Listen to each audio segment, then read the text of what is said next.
Gracias y paz a vosotros, hermanos, de parte de nuestro Padre Celestial y su amado Hijo Yahshua HaMashiach. Reciban un cordial saludo de parte de Iglesia Unción de Guerra y del Ministerio Rincón de la Palabra.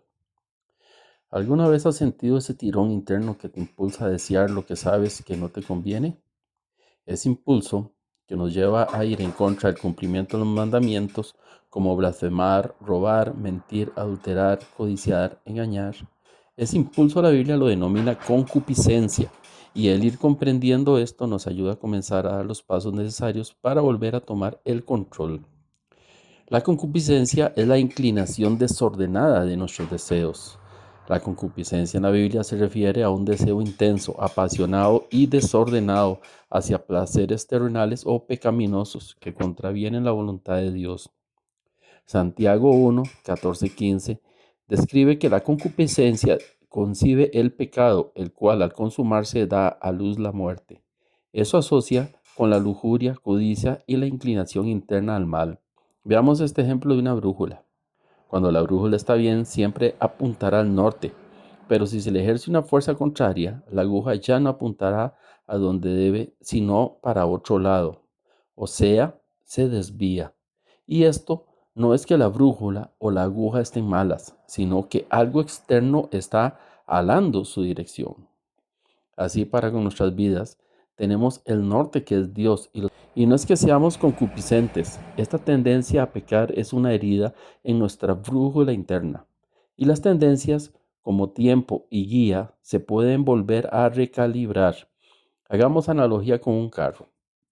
De fábrica el vehículo funciona a la perfección, pero con el paso del tiempo el mismo va deformándose y comienza a presentar problemas con la dirección, las bujías, las llantas, y para eso se lleva al mecánico, para que recalibre todo a como estaba al inicio.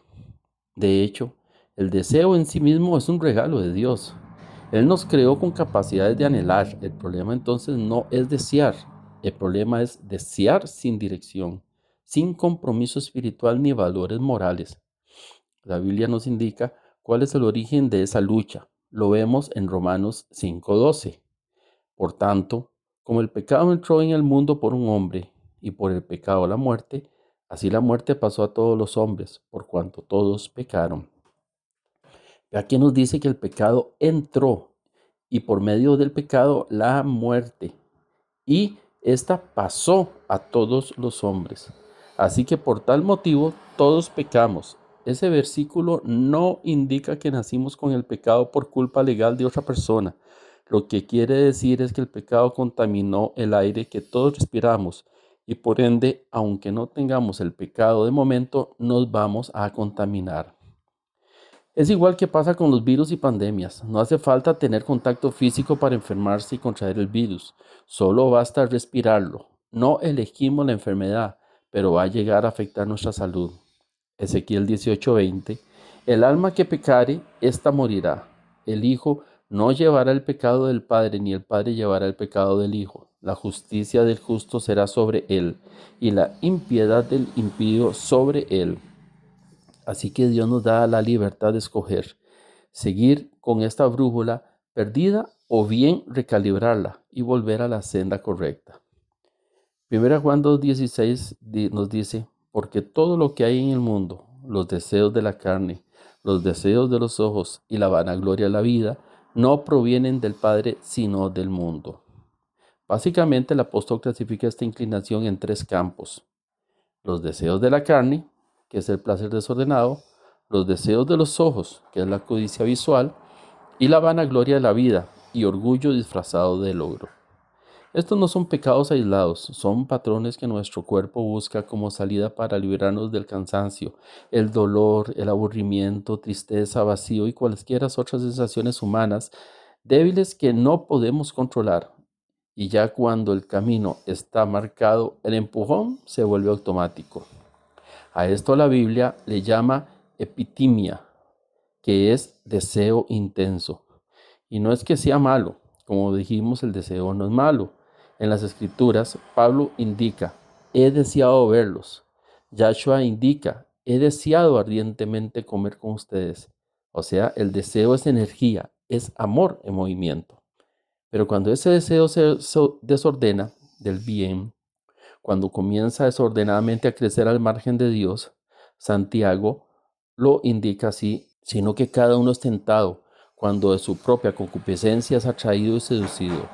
Entonces la concupiscencia, después de haber concebido, da a luz el pecado, y el pecado, siendo consumado, da a luz la muerte. Pongamos especial cuidado al orden como ocurren las cosas.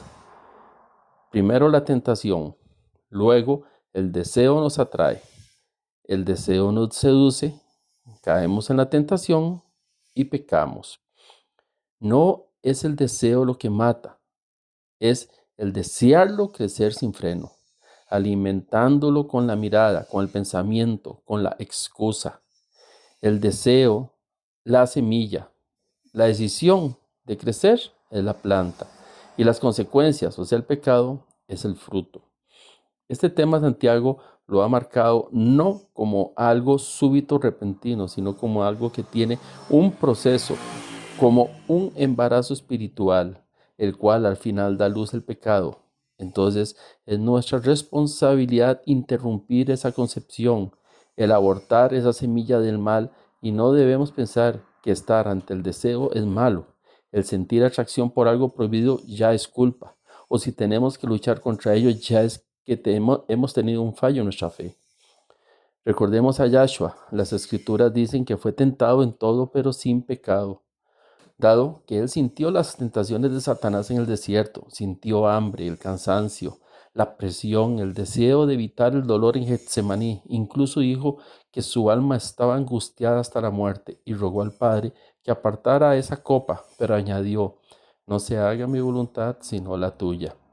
Entonces sentir no nos condena, el responder sí. La lucha interna no es señal de ser hipócrita, débil, indeciso, es señal de que estamos despiertos. Esto lo verificamos en Romanos 7, del 14 al 20. Porque sabemos que la ley es espiritual, mas yo soy carnal, vendido al pecado, porque lo que hago no lo entiendo, pues no hago lo que quiero, sino lo que aborrezco, eso hago. Y si lo que no quiero, esto hago, apruebo que la ley es buena. De manera que ya no soy yo quien hace aquello, sino el pecado que mora en mí. Y yo sé que en mí, esto es mi carne, no mora el bien, porque el querer el bien está en mí, pero el no hacerlo, porque no hago el bien que quiero, sino el mal que no quiero, eso hago. Y si hago lo que no quiero, yo no lo hago yo, sino el pecado que mora en mí. Esto no es denunciarnos derrotados, es reconocer que ocupamos ayuda. Si nos sentimos enfermos y no sabemos cómo curarnos, vamos donde un médico. Y este nos da un diagnóstico de nuestra enfermedad y junto con este nos da el tratamiento que debemos seguir.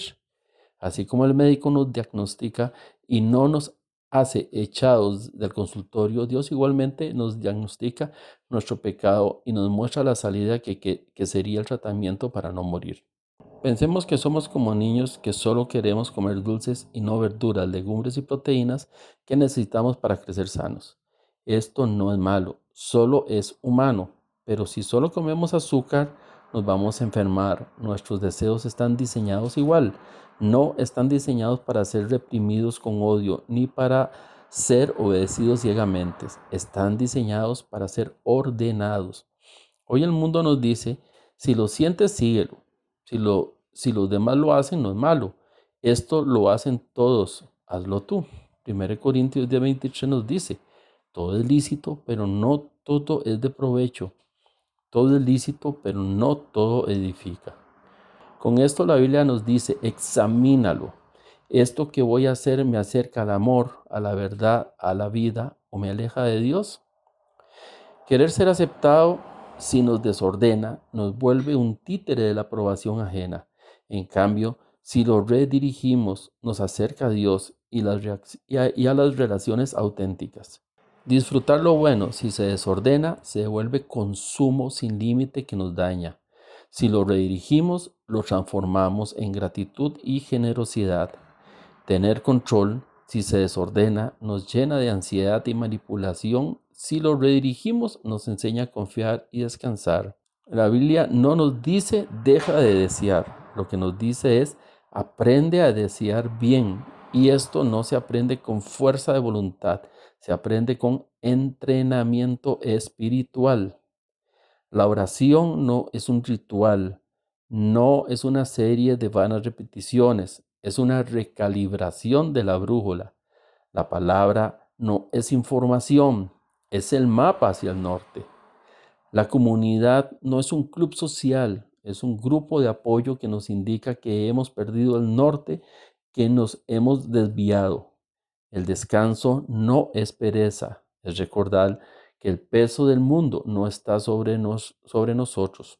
Romanos 5 nos dice, por tanto, como el pecado entró en el mundo por un hombre y por el pecado la muerte, así la muerte pasó a todos los hombres por cuanto todos pecaron.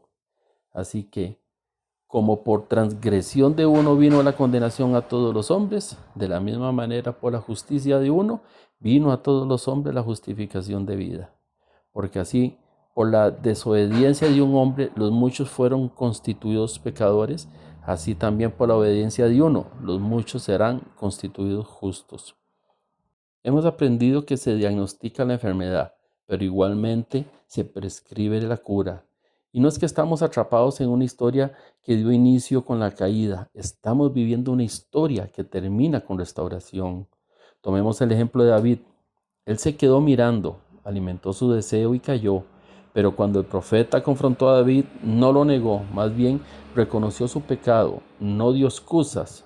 Dijo, pequé y Dios no lo desechó, lo restauró, o sea, lo recalibró, recuperó su brújula. Y esto no porque David fuera fuerte, sino porque la gracia es más fuerte que la caída. El Espíritu Santo no nos deja luchando solos, nos da sus frutos que contrarrestan la inclinación desordenada, amor, paz, gozo, paciencia, dominio propio, no como reglas frías, sino como una medicina viva. Y es que Pablo, por medio de la carta a Tito, nos refrenda esto. En Tito 2, 11, 14. Porque la gracia de Dios se ha manifestado para salvación a todos los hombres, enseñándonos que, renunciando a la impiedad y a los deseos mundanos, vivamos en este siglo sobria, justa y piadosamente, aguardando la esperanza, bienaventuranza y la manifestación gloriosa de nuestro gran Dios y Salvador, Yahshua HaMashiach, quien se dio a sí mismo por nosotros para redimirnos de toda iniquidad y purificar para sí un pueblo propio, celoso de buenas obras.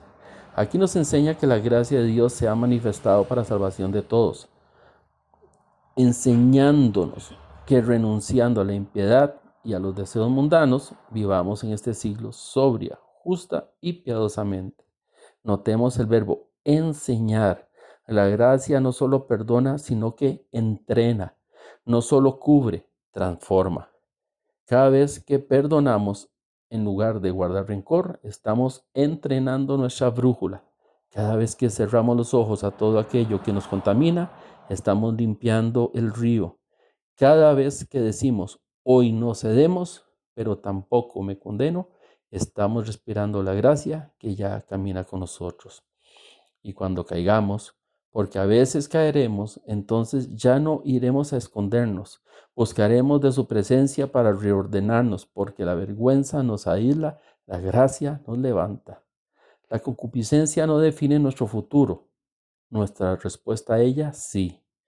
Y nuestra respuesta se refuerza cada vez más en mirarnos a Cristo, no mirándole como un juez que espera nuestro fallo, sino como ese segundo Adán que ya ganó la batalla y nos ofrece su victoria.